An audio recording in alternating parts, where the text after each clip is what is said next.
Liyayikhetha igumgedlela inkosi enkulu uBombela isitimela samaMpondo uNyazuzu phakade ame. Isona isiphithiphithi esenzeka khona kwaZulu. Bonakele impi sisemnyama. Inyanga, kaMpande, uManembe lona wakwaGcwensa. Uphansi phezulu lapho uyabhila usenza yona lento uNkulunkulu angayifuni futhi ufaka lezi zintelezi zakhe uyabancindisa bayakhafula. Selifile elihle kakhulu ngoba uZulu usengene wathi shi kulezi zinto zobuthakathi. Kanti nangapha ayimile nemfundiso yabelungu befika nayo inkolo yabo. Akasekho umuntu okhuluma indaba kaNkulunkulu. Kodwa sekukhona imfundiso yabathakathi abaphatha imithi abaphuma bengena kwaZulu bese kuzoba imfundiso yabelungu abafikile nenkolo abayilethele abantu. Lapho nayo lenyanga lena uManembe wakwaGcwensa uhlala khona esigodlweni senkosi uMpande. Ngisho nomndeni wakhe izingane zakhe uManembe Gcwensa lona zihlala khona lapha ekhaya.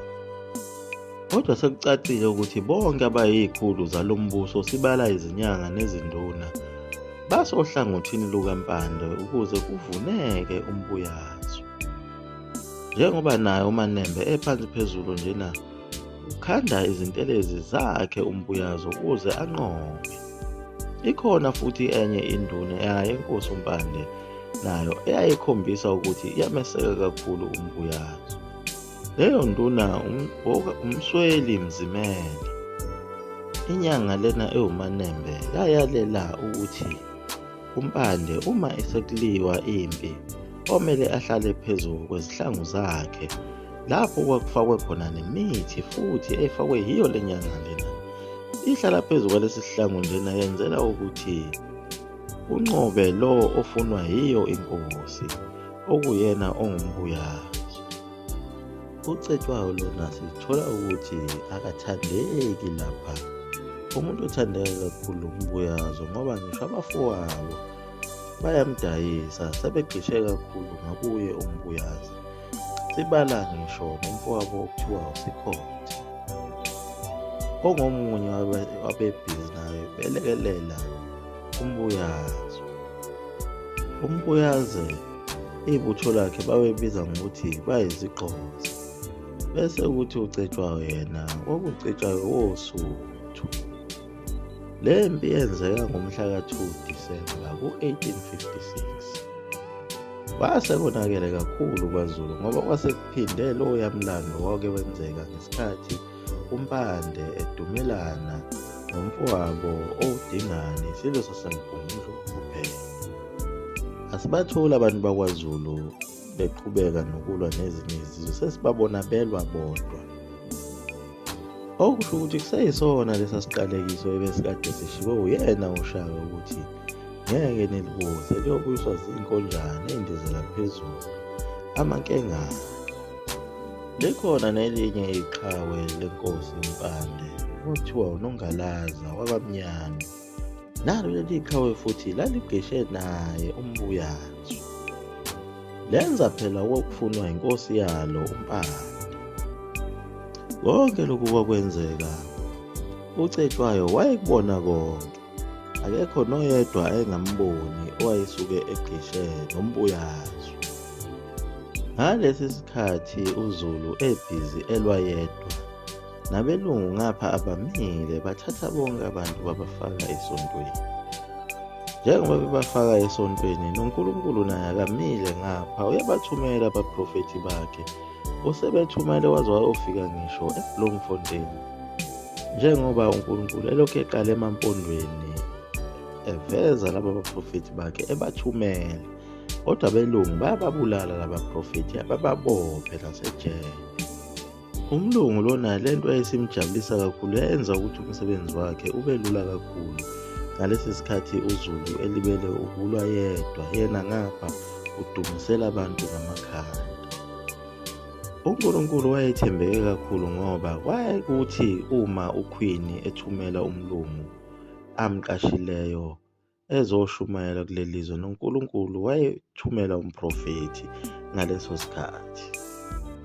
Uma bephinda futhi laba baseNgilandi bethumela futhi omunye umfundisi kuleli lizwe lakithi, noNkulunkulu futhi aphinde athumele umprofethi owumuntu omnyama. Kuleli lakwaZulu wayengekho-ke umprofethi wayekhona, ngoba phela umzazela lo okuyena okuthiwe uye wakhuluma noNkulunkulu uhambile wayozithukusa le lapho kuthiwa khona kacashe khona kusho izwi likaNkulunkulu elikhuluma emoyeni. Wacasha ezweni laseMnambithi lapho wahlangane khona nesizwe sakaHadebe, okuyisona besimelekelela ngokumfihla phela nangalezi zinto lezi zaso lesi sizwe esasiyiphethe. Ngisho nakuwo amazimu umzazela wayesinda nje esizwa yiso lesi sizwe sakaHadebe. Nakuzo izimpi ezayiqhamuka zidlula ngendlela, ngoba sizokhumbula phela ukuthi uDingane wake wathumela amabhunu ukuba ayolanda inkomo ukusigonyela. Ayedlula eduze kwakhe umzazela engamboni ngosizo bakwaHadebe. Phela nakhona inhlalo engaseyinhle kahle nakhona endaweni lapho kwekuhleli khona abakwaHadebe nabo abalomndeni kamzazela.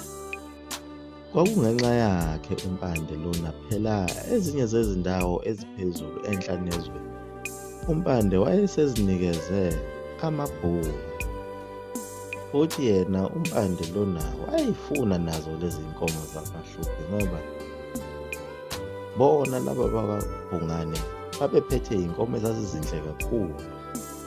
Nenyoni kayiphumuli yayikhona eyifuna lana umpande. Lokho kwaholela ukuthi abantu bakwaHadebe nabo beze becele empunzini bebaleke beyocashela lesi sizwe sakwaZulu. Babe sebehamba kanye nabo abantu bakamzazela bebalekela ezweni laseNtabazwe. Bahamba nje baya eNtabazwe, umzazela lona usekhotheme, usesele khona le kontaba mhlophe umzimba wakhe lapho ufihlwe khona. Babefika eNtabazwe kutholakala ukuthi umbango uphezulu, kukhona namangisi namabhunu. Lapho inkosi yayikhona yakwaBhungane kwakuyena uLangalibalele, okuyena wafika wanyakaziswa ngamabhunu kakhulu kuleya ndawo yaseNtabazwe eHarrismith. Phela athi lamabhunu, wena uhambe washiya izwe lakho, coshwa yini kulo, buyela kulona. Naye uLangalibalele lona wake wasinda kuwo amazimzimu lapho ayetholakale khona eseboshiwe, eboshelwe exhibeni, esezongena ebhodweni. Wasinda waphunyuka khona lapho uLangalibalele. Ngayo imithi yakhona emahlutshini enamandla eyamelekelela ukuba agcine ephunyukile.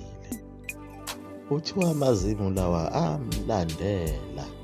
Phela uma esemlandela amazimu lawa wawunganqamula, ayehamba azafike akuthole. Kodwa uLangalibalele kuthiwa wabaleka waze wayofika emfuleni uMzinyathi. Kwatholakala ukuthi uMzinyathi ugcwele kakhulu, kodwa ngenxa yezintelezi zakhe ayeziphethe wakwazi ukuthi zimsebenzele, ngoba wakwazi ukuthi uma efika kulo mfula ewumise ngayo imilingo yakhe ayefundiswe yona obabamkhulu bakhe besasuka lena kwelaseKhongo. Kuthiwa amanzi oMzinyathi ama wawela, uthe sewelile abe eseyaqhubeka amanzi nokuhamba. Athi mayifika amazimu lawa afike akhangwa umfula ugcwele, aseyama ambukela ngaphesheya engasana kwenza lutho. Kodwa konke lokhu okwakwenzeka nesiphithiphithi esasisenzeka sasesifaka engcupheni isizwe sikaMzazela. Isizwe sakaMzazela ngokufika kwaso endaweni yaseNtabazwe sabona sengathi iyona ndawo esogcina siphephe kuyo yize yayisiphethwe ngamabhunu yonke leya ndawo eseyenze amaplazi awo. Ekukhothameni kwakhe uMzazela asazi noma lo mntwana okuthiwa uzozalwa usezelwe yini, ngoba phela bekuthiwe uzalweni lwakhe kunomsindisi ozozala. Liyaguqa lapho igubhukendlela umzukulu wamafutha umgovu, inkosi ibusiseni kuzulu.